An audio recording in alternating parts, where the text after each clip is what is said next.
दशक 7वा, समास 8वा. श्रवण निरूपण. श्रीराम. ऐका परमार्थाचे साधन, जेणे होय समाधान. ते तू जाणगा श्रवण, निश्चयसी श्रीराम. श्रवणे आतुडे भक्ती, श्रवणे उद्भवे विरक्ती. श्रवणे तुटे आसक्ती, विषयांची श्रीराम. श्रवणे घडे चित्तशुद्धी, श्रवणे होय दृढबुद्धी. श्रवणे तुटे उपाधी, अभिमानाची श्रीराम. श्रवणे निश्चयो घडे, श्रवणे ममता मोडे. श्रवणे अंतरी जळे, समाधान श्रीराम. श्रवणे आशंका फिटे, श्रवणे संशय तुटे. श्रवणे होता पालटे, पूर्वगुणापुला श्रीराम. श्रवणे आवरे मन, श्रवणे घडे समाधान. श्रवणे तुटे बंधन, देहबुद्धीचे श्रीराम. श्रवणे मी पण जाये, श्रवणे धोका नये. श्रवणे नाना अपाये, भस्म होती श्रीराम. श्रवणे होय कार्यसिद्धी, श्रवणे लागे समाधी. श्रवणे घडे सर्वसिद्धी, समाधानासी श्रीराम. सत्संगावरी श्रवण, तेणे कळे निरूपण. श्रवणे होई जे आपण, तदाकार श्रीराम. श्रवणे प्रबोध वाढे, श्रवणे प्रज्ञा चढे. श्रवणे विषयांचे ओढे, तुटून जाती श्रीराम. श्रवणे विचार कळे, श्रवणे ज्ञान हे प्रबळे. श्रवणे वस्तू निवळे, साधकासी श्रीराम. श्रवणे सद्बुद्धी लागे, श्रवणे विवेक जागे. श्रवणे मन हे मागे, भगवंतासी श्रीराम. श्रवणे कुसंग तुटे, श्रवणे काम वो हटे. श्रवणे धोका आटे, एक सरा श्रीराम. श्रवणे मोह नासे, श्रवणे स्फूर्ती प्रकाशे. श्रवणे सद्वस्तु भासे, निश्चयात्मक श्रीराम.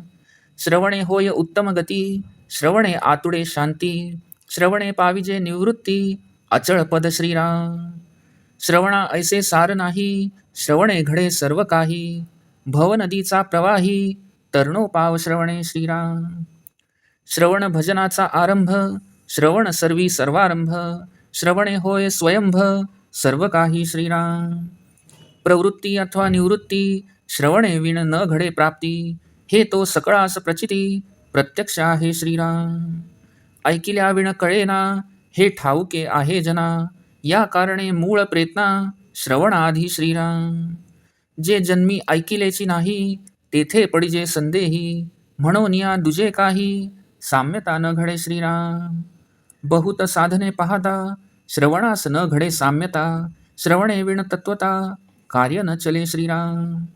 न देखता दिनकर, पडे अवघा अंधकार. श्रवणे विण प्रकार, तैसा होय श्रीराम. कैसी नवविधा भक्ती, कैसी चतुर्विधा मुक्ती. कैसी आहे सहज स्थिती, हे श्रवणे विण न कळे श्रीराम. न कळे षड्कर्माचरण, न कळे कैसे पुरश्चरण. न कळे कैसे उपासन, विधियुक्त श्रीराम. नाना व्रते नाना दाने, नाना तपे नाना साधने. नाना योग तीर्थाटने, श्रवणे विण न कळती श्रीराम. नाना विद्या पिंडज्ञान, नाना तत्वांचे शोधन. नाना कळा ब्रह्मज्ञान, श्रवणे विण न कळे श्रीराम. 18 भार वनस्पती, एका जळे प्रबळती. एका रसे उत्पत्ती, सकळ जीवांची श्रीराम. सकळ जीवा एक पृथ्वी, सकळ जीवा एक रवी. सकळ जीवा वर्तवी, एक वायो श्रीराम. सकळ जीवा एक पैस, जयास बोलिजे आकाश. सकळ जीवांचा वास, एका परब्रह्मी श्रीराम. तैसे सकळ जीवास मिळवण, सार एकची साधन. ते हे जाण श्रवण, प्राणीमात्रासी श्रीराम. नाना देश भाषा मते, भूमंडळी असंख्याते. सर्वास श्रवणा परते, साधनची नाही श्रीराम. श्रवणे घडे उपरती, बद्धाचे मुमुक्ष होती. मुमुक्षाचे साधक अति, नेमेसी चालती श्रीराम. साधकाचे होती सिद्ध, अंगी बाणता प्रबोध.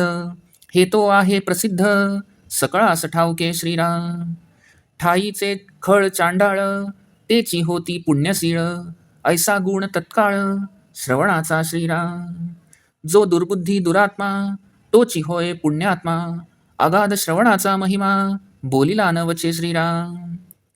तीर्थाव्रतांची फळश्रुती, पुढे होणार सांगती. तैसे नवे हातीचा हाती, सप्रचित श्रवण श्रीराम. नाना रोग नाना व्याधी, तत्काळ तोडीजे औषधी. तैसी आहे श्रवण सिद्धी, अनुभवी जाणती श्रीराम. श्रवणाचा विचार कळे, तरीच भाग्यश्री प्रगटे बळे. मुख्य परमात्माच आकळे, स्वानुभवासी श्रीराम. या नाव जाणावे मनन, अर्था लागी सावधान. निजध्यासे समाधान, होत असे श्रीराम. बोलिल्याचा अर्थ कळे, तरीच समाधान निवळे. अकस्मात अंतरी बोळे, निस्संदेहता श्रीराम. संदेह जन्माचे मूळ, ते श्रवणे होय निर्मूळ. पुढे सहजची प्रांजळ, समाधान श्रीराम. जेथे नाही श्रवण मनन, तेथे कैचे समाधान. मुक्तपणाचे बंधन, जडले पायी श्रीराम.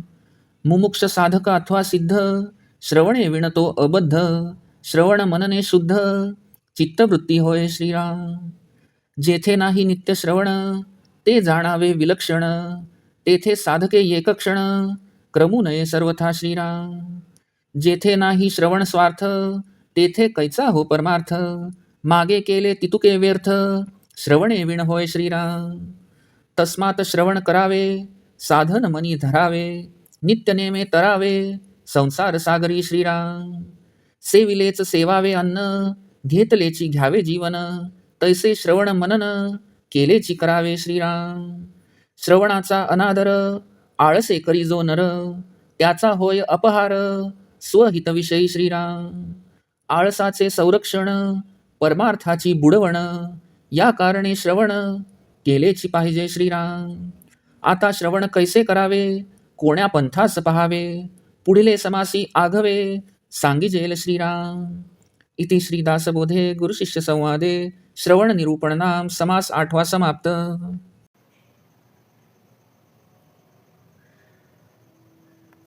दशक 7वा समास 8वा श्रवण निरूपण. श्रीराम. श्री समर्थ म्हणतात की आता परमार्थाचे साधन सांगतो ते ऐका. ज्या साधनेच्या योगे निश्चितपणे समाधान प्राप्त होते, ती साधना म्हणजे श्रवण होय, हे तू जाणून घे. श्रवणाच्या योगे भक्तीची प्राप्ती होते, अंतरात वैराग्य उत्पन्न होते आणि विषयांची आसक्ती नष्ट होते. श्रवणामुळे चित्तशुद्धी होते, निश्चयात्मक बुद्धी प्राप्त होते आणि अभिमानाची उपाधी तुटते. श्रवणाने अध्यात्माचा निश्चय होतो, देहासंबंधी ममता नाहीशी होते आणि अंतरात समाधान टिकून राहते. श्रवणाने शंकांचे निरसन होते, संशय नाहीसे होतात आणि मुख्य म्हणजे आपले पूर्वीचे गुण पालटतात. श्रवणाने मनोनिग्रह साधू लागतो, समाधान लाभते आणि देहबुद्धीचे बंधन तुटून जाते. श्रवणाने मी पण नाश पावते, अहंकार नष्ट होतो, धोका टळतो व नाना प्रकारचे अपाय भस्मसात होतात. श्रवणाने कार्यसिद्धी होते, समाधी लागते आणि शाश्वत समाधानरूपी सिद्धीची प्राप्ती होते. संतांच्या सानिध्यात अध्यात्म निरूपणाचे श्रवण घडले की आपण अर्थाशी एकरूप होतो. श्रवणाने ज्ञान वाढते, प्रज्ञा जागृत होते आणि मनाची विषयाकडे जी ओढ असते ती कमी होते. श्रवणाने सारासार विचार म्हणजे काय हे कळते, त्यामुळे ज्ञानाची वृद्धी होते व अखेर साधकाला आत्मवस्तूची प्राप्ती होते. श्रवणाने सद्बुद्धी उत्पन्न होते, विवेक जागृत होतो आणि मन भगवंताची मागणी करू लागते. श्रवणाने कुसंगती सुटते, कामविकार कमी होऊ लागतो आणि त्याचबरोबर धोकेही कमी होऊ लागतात. श्रवणाने मोहाचा नाश होतो, प्रतिभा किंवा काव्यस्फूर्ती प्रकाशू लागते आणि आत्मवस्तूचे निश्चयात्मक ज्ञान होते. श्रवणाच्या योगे उत्तम गती मिळते, शांतीचा लाभ होतो आणि वृत्तीरहित परब्रह्माची प्राप्ती होते. श्रवणासारखे सार नाही. श्रवणाने सर्व काही प्राप्त होते. या भवनदीच्या प्रवाहातून तरुण जाण्यास श्रवण हाच उपाय आहे. नवविधा भक्तीतील भजनाचा आरंभ श्रवणाने होतो. सर्व विद्या, कला आदींचा प्रारंभ श्रवणानेच होतो. श्रवणाने आपोआपच सर्व काही घडत असते. प्रपंच असो वा परमार्थ, श्रवणाशिवाय काहीच प्राप्त होत नाही. या गोष्टीचा अनुभव सर्व लोकांना प्रत्यक्ष येतच असतो. कुठलीही गोष्ट ऐकल्याशिवाय कळत नाही हे सर्व लोकांना माहीतच आहे. त्यामुळे कशासाठीही जे प्रयत्न केले जातात त्यांच्या मुळाशी श्रवणच असते. आधी श्रवण घडते, मग प्रयत्न केले जातात. ज्याविषयी या जन्मात कधी काही ऐकलेलेच नसते त्याविषयी मनात संदेह उत्पन्न होतो. म्हणून श्रवणासारखे त्याच्याशी साधर्म्य असणारे दुसरे काहीच नाही. अनेक साधनांसंबंधी विचार केला असता श्रवणासारखे सर्वोत्कृष्ट साधन दुसरे नाही हे कळून येते. खरोखरच श्रवणाशिवाय कुठलेही कार्य घडूच शकत नाही. जसा सूर्य उगवला नाही तर सर्वत्र अंधाराचेच साम्राज्य असते, तसाच प्रकार श्रवणाचा जाणावा. नवविधा भक्ती कशी करावी, चतुर्विध मुक्ती कुठल्या आहेत, सहज स्थिती कशाला म्हणतात, हे सर्व श्रवणाशिवाय कळत नाही. षड्विध कर्माचरण म्हणजे स्नान, संध्या, जप, होम, पठण पाठण, देवतार्चन व वैश्वदेव कसे करावे, पुरश्चरण म्हणजे काय, तसेच विधियुक्त उपासना कशी करावी वगैरे सर्व गोष्टी श्रवणाशिवाय कळत नाहीत. नाना व्रते, नाना दाने, नाना तपे, नाना साधने, नाना प्रकारचे योग, नाना तीर्थाटने ह्यांचे ज्ञान श्रवणाशिवाय होत नाही. नाना विद्या, पिंडज्ञान, नाना तत्वांचे शोधन, नाना कला, ब्रह्मज्ञान यापैकी काहीही श्रवणाशिवाय कळत नाही. ज्याप्रमाणे 18 भार वनस्पतींची वाढ एका जलामुळेच होते, सर्व जीवांची उत्पत्ती एका रसापासून होते, सर्व जीवांना आश्रय एकाच पृथ्वीचा असतो, सर्वांना प्रकाश देणारा सूर्यही एकच असतो आणि सर्व प्राण्यांचे चलनवलन करविणारा वायूही एकच असतो. सर्व जीवांना एकाच आकाशात अवकाश मिळतो व सर्व जीवांचा वास एकाच परब्रह्माच्या ठिकाणी असतो. या सर्वांप्रमाणेच सर्व जीवांना मिळून सारभूत असे एकच साधन म्हणजे श्रवण हेच सर्व प्राणीमात्रांचे कल्याण करणारे आहे. पृथ्वीच्या पाठीवर नाना देश आहेत, अनेक भाषा आहेत, असंख्य मते आहेत, पण सर्वोपयोगी असे श्रवणासारखे दुसरे साधनच नाही. श्रवणाने उपरती होते व बद्ध असतात ते मुमुक्षू होतात, मुमुक्षू असतात ते अत्यंत नेमनिष्ठ साधक बनतात. जे साधक असतात त्यांच्या ठिकाणी प्रबोध बांधतो, म्हणजे निश्चयात्मक ज्ञानाची त्यांना प्राप्ती होऊन ते सिद्ध होतात. हे तर सर्व लोकात प्रसिद्धच आहे. अत्यंत दुष्ट दुर्जन चांडाळ जरी असले तरी श्रवणाच्या योगे ते पुण्यशील होतात. असा हा श्रवणाचा शीघ्र फलदायी गुण आहे. जो दुर्बुद्धी दुरात्मा असतो तोच श्रवणाने पुण्यात्मा होतो. असा हा श्रवणाचा अगाध महिमा आहे. त्याचे यथार्थ वर्णन करताच येत नाही. तीर्थयात्रा, व्रते वगैरेंची फलश्रुती भविष्य काळात फल देणारी असते, पण श्रवणाचे तसे नाही. त्याचे फळ हातोहात मिळते. ही अनुभवाची गोष्ट आहे. नाना रोग, नाना व्याधी असल्या तरी काही रामबाण औषधे अशी असतात की त्या रोगांच्या व्याधींचा तत्काळ नाश होतो. श्रवणाची कार्यसिद्धीसुद्धा अशीच तत्काळ फळ देणारी आहे, हे अनुभवी लोक जाणतात. श्रवणातील विचारांचे नीट आकलन झाले तरच तत्काळ भाग्य उदयास येते आणि मुख्य परमात्माच स्वानुभवाच्या योगे प्राप्त होतो. श्रवणाचा विचार करणे, सावधपणे अर्थ समजून घेणे, त्याचे वारंवार चिंतन करणे ह्यास मनन असे म्हणतात. त्याचेच सतत अनुसंधान ठेवणे यास निदिध्यास म्हणतात व त्या योगेच समाधान लाभते. वक्ता जे बोलतो त्याचा अर्थ जर कळला तरच समाधान मिळते व सतत अनुसंधान करण्याने अकस्मात अंतरात निश्चयात्मक स्वस्वरूप अनुभव येऊन निस्संदेहता प्राप्त होते. संदेहामुळे वारंवार जन्म घ्यावा लागतो. तो संदेह श्रवणाने मुळासकट नष्ट होतो आणि त्यामुळे पुढे अगदी सहजच प्रांजळ समाधान लाभते. जेथे श्रवण मनन नसते तेथे समाधान कसे टिकून राहणार?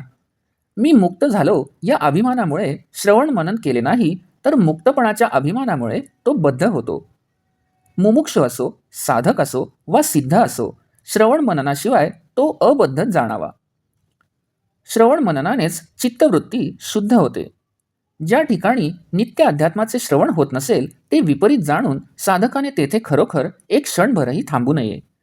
जेथे श्रवणरूपी स्वार्थ साधला जात नाही तेथे परमार्थ तरी कुठला साध्य होणार? पूर्वी जे काही साधन केले तेही श्रवणाशिवाय व्यर्थ होते. म्हणून नित्यनेमाने श्रवणरूपी साधन मनापासून करीत राहावे, म्हणजे सहजपणे संसार सागरातून तरून जाता येईल. ज्याप्रमाणे वारंवार अन्नसेवन करावेच लागते किंवा पाणी वरचेवर प्यावेच लागते, त्याप्रमाणे श्रवण हे परमार्थास अत्यंत आवश्यक असल्याने श्रवण मनन सोडूच नये. जो कोणी मनुष्य आळसाने श्रवणाचा अनादर करतो तो स्वहितास मुक्तो.